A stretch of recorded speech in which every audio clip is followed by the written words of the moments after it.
Stuti will be explained by Bhuttabhavana Prabhu. And this verse is really essential because most places in the Shastra, after narrating a pastime or giving a summation of a philosophical principle, there is some benefit that can be derived by following certain principles, which are the principles of Falastuti. So Bhuttabhavana will explain. Even if you weren't here for many classes, if you adhere to and understand at least the Falastuti, you can get much of the benefit of the text that we discussed. It's really important. Okay? Sweet. You want to chant the verse? Sorry? Just chant the The translation. Okay, I'll go straight to the translation. Okay, so this is verse 12 of Manah, the final verse. Becoming a follower of Sri Rupa and his companions, one who, with a sweet voice, loudly recites these 11 supreme verses, which give instructions to the mind, and strives to understand all of their meanings completely, obtains the incomparable jewel of worshipping Sri Sri Radha Krishna in the forests of Gokul. Okay, so we'll just unpack this. I'll just say it very quickly.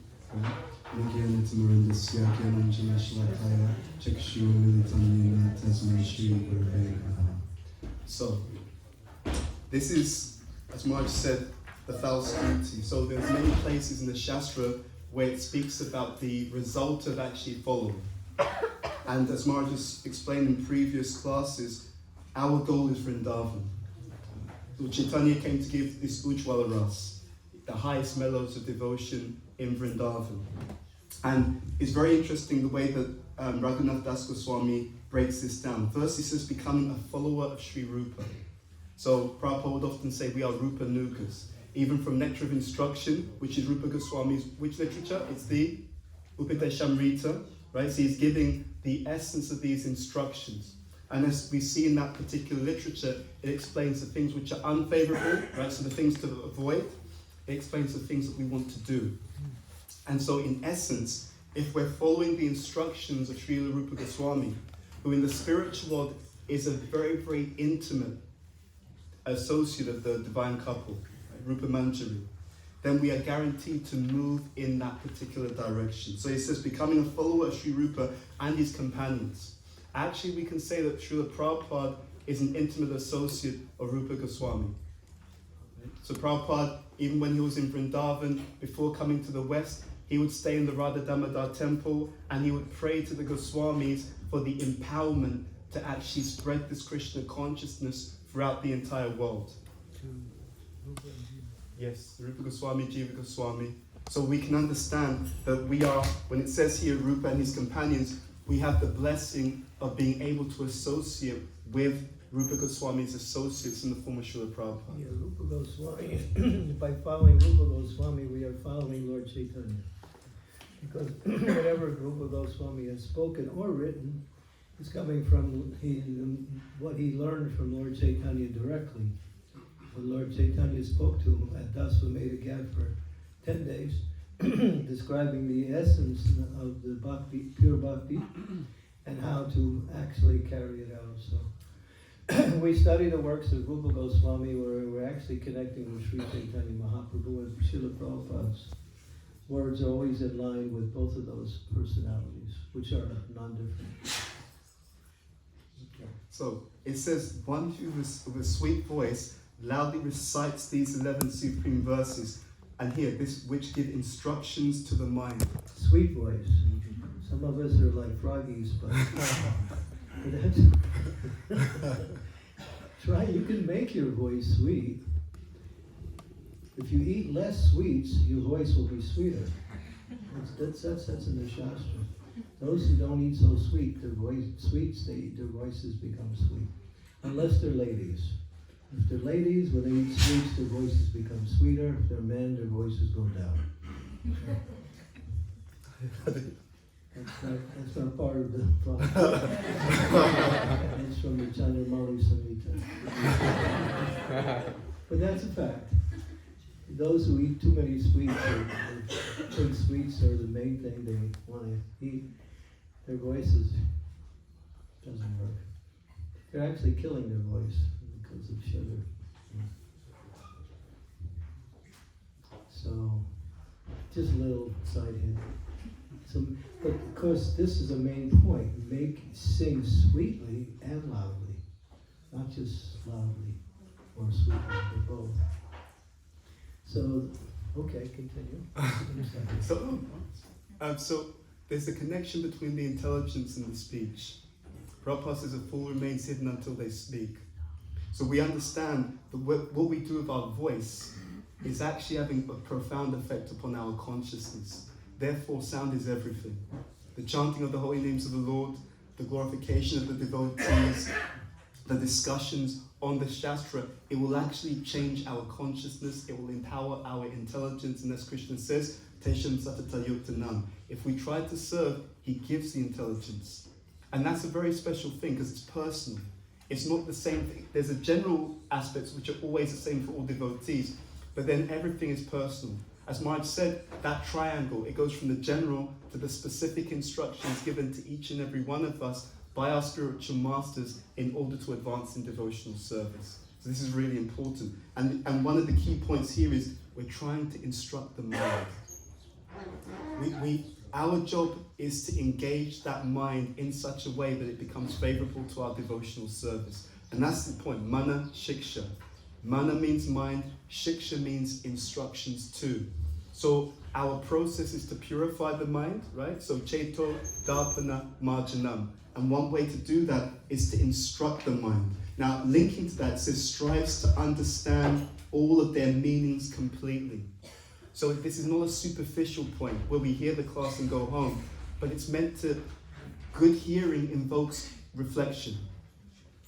Good hearing is like, okay, I've heard it. What does that mean? How does that apply to me? How can I put this, as Maharaj said, put this into practice?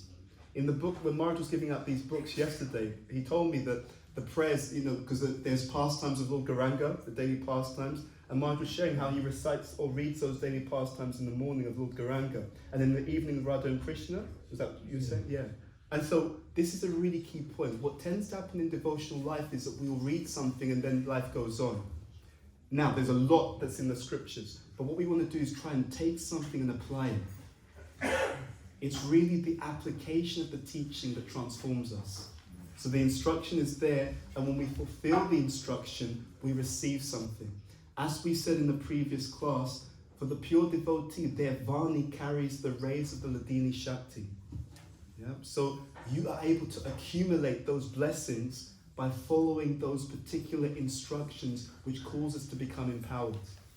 So this is a really key point. So we're trying to follow.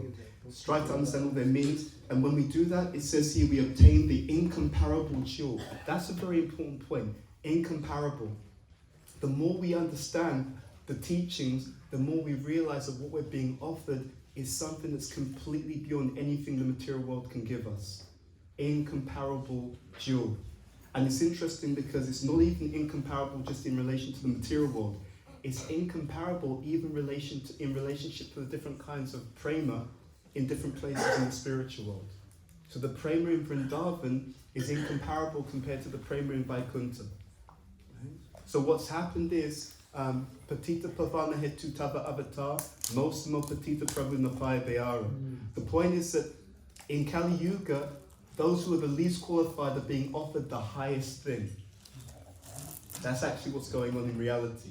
The least qualified in Kali Yuga, it's the most fallen age, and at the same time, we're being offered something that those in other ages weren't even access to. Right? So it's not just love of God, it's love of God, and this is what Raghunath Das Goswami is really emphasizing. It's the love of God in Vrindavan.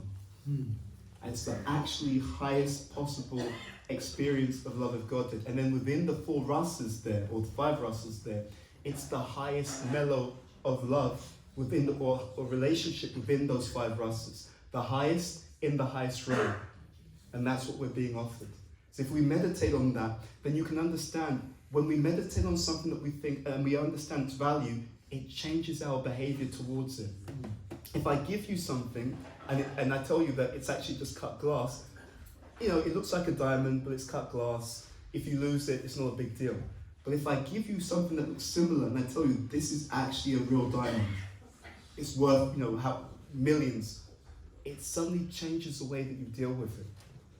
So one of the things that we can do is we can understand how much we've really accepted the teaching, and we can understand how much we've understood what's being offered to us by how we carry out our devotional lives and our devotional service. And then the emphasis that Marge gave, which I'm also trying to imbibe more and more, by how we chant and how we give our focus to cultivating the chanting of the holy names.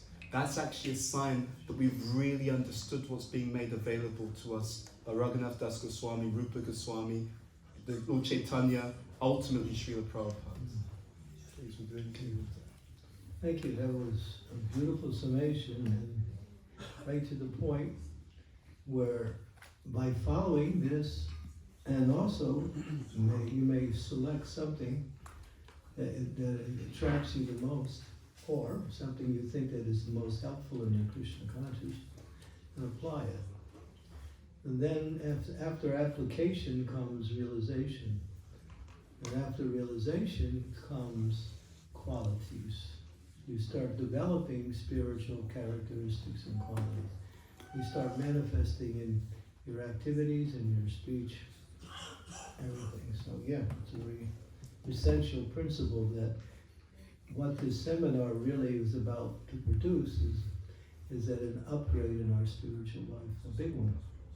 But I want to read another Falastuti. We all received this as a gift.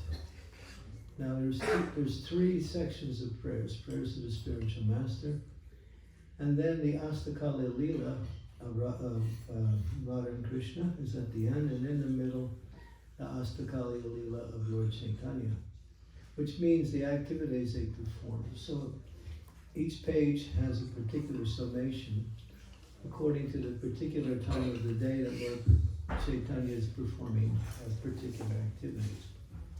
Now I just wanted to read the Falastuti for Lord Chaitanya. Listen to this. Sri Gauranga, the moon of Mayapur, is eternally present in his own abode during the 8 periods of the day. To walk the trouble-free path of Manasa Seva, it means service in the mind, one should meditate on his wondrous pastimes before remembering those of Radha Krishna in Gokul. If one lovingly reads or recites this Mangala Stotra, whose verses illuminate the supreme truth, then the Lord becomes extremely pleased with that person. So here's the main point. If one lovingly recites these verses, then the Lord becomes extremely pleased. Then, this is what happens. Unleashing his merciful compassion, endless and pristine, the reader will find himself the fortunate receptacle of the same divine bliss that Chaitanya Mahaprabhu carries in his heart. Wow. Think about that. This is not some, exaggeration to get you to read it. So by reading this about Gauranga Mahaprabhu, his 8 activities through the 8 parts of the day, and doing it in a loving way, reciting the verses, then actually one becomes fortunate to receive the same loving mercy that's in the heart of Lord Chaitanya. So just to let you in on a little nectar that you have received yesterday as a gift. It's more than just a book. It's a way to the spiritual world. This is very powerful. And then the second half is Krishna's and Radharani's 8 pastimes. Okay, so we can open it up for questions. Just one more thing very quickly. And so I just want to address one other thing very quickly. In terms of echoing what Marge said about this is an opportunity to upgrade. The upgrade looks different for everyone. I know that sometimes people come to retreats and it can feel like, oh, there's so many things I need to change. I get it, you know. And at the same time, I know that people have so many responsibilities in their day-to-day life. What we're trying to do is see where can we make that difference. Where can we start? You know, start with something. Take something away that we can practically apply in our lives. And what will happen is it will expand. Right? So what tends to happen in retreats, if people try and change everything, nothing changes because they feel overloaded. But try and find something that you can take away and think, right, this is something I'm actually going to apply. It could be reading, it could be let's focus on our chanting, let's give some quality time to our chanting. But do that and also try to do it with heart, because it's an offering to Krishna. Try and do it with devotion, and it will really take us forward, you know. And that's the move. We want to do the service, do it sincerely, and put some heart into it. I want to do this for Krishna. I want to do this for Prabhupada, because we need to carry, as Rupa Goswami says, this utsaham. We need to engage in devotional service with enthusiasm, and that will give us momentum and motivation and inspiration to keep going. And you gain satisfaction. When you act in the way that was described, in a loving way with devotion, there's a sense of satisfaction that pervades your whole being. It comes automatically, because you're actually right in the right mood. Okay, so we also relegated part of this presentation to Q&A, so anyone would like to ask a question? And thank you so much, Guru Maharaj. I have a question from yesterday's discussion. We were talking about the Swarup, and mainly, spiritual master introduce us and take us to show us that way, path. I wanted to ask, does the initiation process, the name of the devotee get involved in, because this is something Krishna is speaking from spiritual master's heart. So is this something that is the beginning of your Swarup? Is this what the Swarup you take in the spiritual world whenever, how many lifetimes you go back? during the time of initiation? Yes, the name you get from the initiation. Does that mean there's some connection? Yes. May or not, may or not. It's not an absolute principle. It may be or may not be. I mean, I know some spiritual masters, they just check the first letter and give the name accordingly. Not that I'm any better, but I try to understand the nature of the person, their characteristics, their personalities, something that's outstanding, and try to give a name accordingly. So, and I know other spiritual masters do the same. But others, sometimes they do 400 or 500 people at a time, so it's pretty hard to really analyze and evaluate each person and give a name accordingly. So yeah, so you might say in some cases yes, some cases no. Just one more small question, right? Can I ask? Yeah, but the Baba will take that one. Yeah, I don't want to get off the hot seat. So Prabhu, we have been talking so much about the association, and so many times I think that in Srila Prabhupada has mentioned about Bhajananandi and Goshtanandis, and maybe in ISKCON mainly we are busy, we have our sadhana routine and we have preaching and then temple services and everything else, and sometimes it feels like we need to have some of me time as well. So what percentage we should give to as me time where we develop internally and we can focus on I our... was just talking to, I will mention someone who's here, and they were telling me about their spiritual master, who once a year for 1 month, he goes into seclusion, and they lock the door from the outside, so nobody even knows he's in there. And for 1 month, he does his internal bhajan, rests, prepares himself for whatever's upcoming. And he knows by experience this is necessary in order to stay fresh in his Krishna consciousness. So I think in general it's necessary to take a little back movement, especially for those who travel and preach, and go more internally. And also maybe plan what they're going to be doing in the upcoming months. All of these things that are essential for the overall well-being of the devotee and for the quality of his preaching. Yeah. We used to think we have to do as much as we can in whatever little time we have. But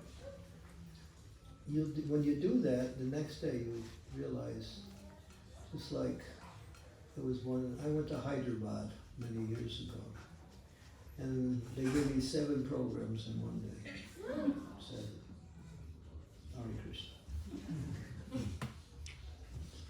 The next day, I was still trying to get back to human life. It was really, I couldn't do anything the next day. I was just, So, Prabhupada also shot that idea down. You should try to keep the pace rather than just explode and then implode. So, the downside is people don't understand. And they just keep wanting to ask you to do more and more and more. So, and you want to satisfy the devotees, you want to continue, but it's just not practical. And that internal mood is necessary to reflect on how I want to worship the Lord in a particular way. And then we read books that sort of indicate the direction we want to go. And we hear lectures on the topics that we want to really imbibe more and more. Is it okay if I just add something to that? Yeah. So just also expanding, first of all, it's a beautiful point. And just to expand on that, you could also look at it in terms of if it's overactive, it tends to create the symptoms of the mode of passion. You see, and then people feel agitated and frustrated. So what we're trying to do is, as Maharaj mentioned before, is we were trying to practice devotional service also in a healthy way that's sustainable. So what they found is, if you have time to reflect, actually the quality of what you deliver is also better, because we're not burnt out, we're not back to back, we're not exhausted. The difficulty that happens for many devotees is, if we don't practice devotional service properly, then all the negative qualities, we think it's because of devotional service. We don't realize, no, it's the way I do it. I don't take that balanced approach that Maharaj says, and therefore I'm feeling it's a burden. It's actually, no, it's just the way you practice devotional service should be in a healthy way. Mm-hmm. Yeah, but you can't always control that. So sometimes you also have to adjust. But going internally is also part of you can see the Goswamis also did that. Although they wrote so many books and even initiated the building of temples, still they were very internal in their devotion. Mm-hmm. Yeah. We have another question. Anyone from the men's side? Yeah, we can go back and forth. One lady. We only have time for one more question. One more question only? Sri Devi is already jumping up and down. So, okay.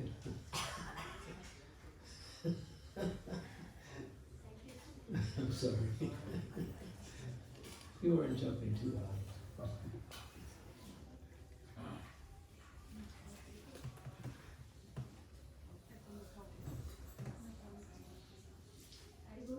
Hare Krishna. Thank you so much, Guru Maharaj and Buddha Bhavana Prabhu, for this really, unsettling seminar. At the same time, enlightening and illuminating. So, my mind still goes back to verse 1, where in the very first or second line it says, having given up all pride, one is then asked to develop unprecedented and excessive love for Sri Guru, Sri Vrindavan, etc. So the very first thing, having given up all pride, I'm thinking to myself that what are the practical things that I can do to overcome this tendency towards pride? Don't So if you take, can- don't take credit for anything you do. Just pass on the credit to those who are such as spiritual master, the assembly of the Vaishnavas, the Lord himself, and to, you might say also that I've been blessed to be able to do this by the mercy of these personalities. Mm. If you take credit, then there's that pride. Mm. Even if you do it in your mind, you don't speak, still, you're taking credit. And I think Bhuta Bhavan explained that in his lecture, that there are 5 factors of action. And the living entity, Jiva, us, we're only 1/5 of the activity. Mm. So there's 4 other factors that are required for the activity to be completed. Mm. And the most important is the mercy of Krishna, which comes through the mercy of the devotees. Krishna gives his mercy. That's why we come together, because we can get Krishna's mercy through the other devotees. We don't always have to go directly to Krishna, ask for mercy. Krishna's mercy is sadhu sangha. And, of course, Guru. So, if you look at it from a practical point, even philosophical, we hardly do anything, but we think we're the doers. That's why that verse, Prakriti Kriya Manani Guni Karma Nisarvasya, Ahankara,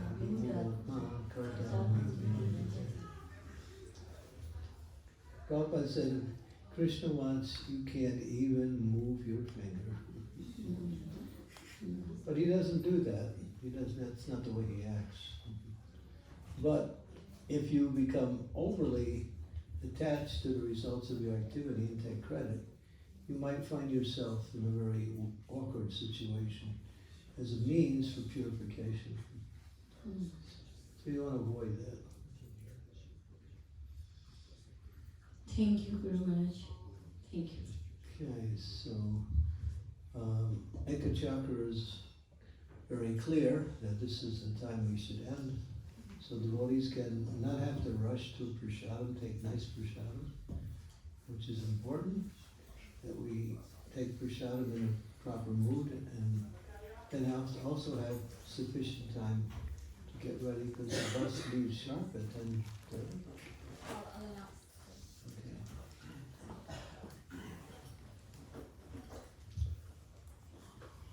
Hare Krishna, everyone. Sorry you're stuck with me for the last set of announcements. Did you enjoy the retreat? Did you feel like you got a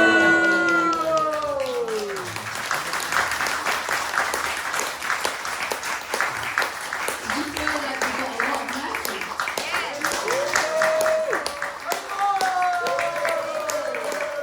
But do you feel greedy for more mercy? So we have a surprise for you. So Maharaj has given us a lot of mercy, and this year we are doing a yatra to Ujjain and Govardhan Eco Village from the 14th to the 30th of September, where we'll be in Ujjain taking part in the Srila Prabhupada Festival, the Vyasa Puja of His Holiness Bhakti Charu Swami, Guru Maharaj's Vyasa Puja as well, a short 3-day Ujjain yatra where Maharaj will be taking us to holy places in Ujjain, followed by GV for Easter week. So 2.5 weeks of mercy. Are you ready for it?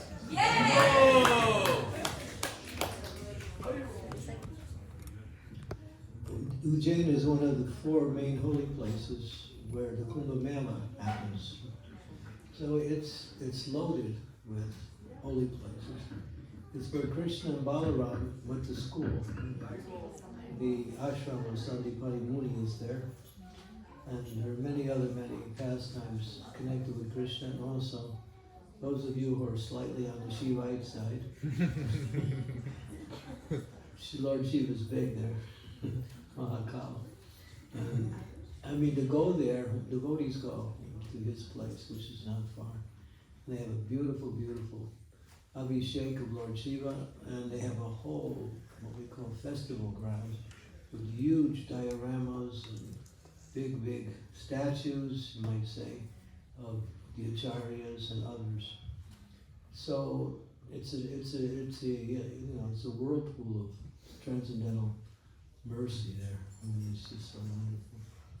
And the Ujjain temple that Bhakti Churu Maharaj set up is the most amazing. And those of you who want to do a little, take care of your health, there's a wonderful Ayurvedic hospital there, and the doctor is highly qualified. So you can also combine that with the yatra, get some insight on how you can improve your health, or maybe even take some treatments. So that can be also part of the yatra. So, okay. Thank you. So the schedule now will be heading to breakfast.